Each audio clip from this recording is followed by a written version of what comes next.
hype? Is it worth the hype?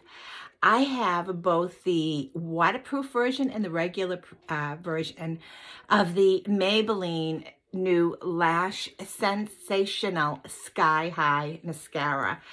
I have not been able to get my hands on this anywhere.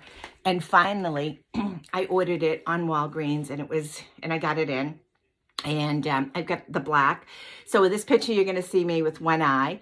And then you're going to see me with both eyes done. This is just one coat of this mascara.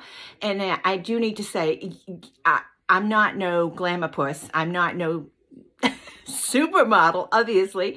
My eyes are 66 years old and my lashes are my lashes. So these photos are not enhanced. They're not Instagram ready, obviously. Neither is this video. But is it worth the hype? I'm going to do a full review. Have you guys tried this? What do you think? Is it worth the hype?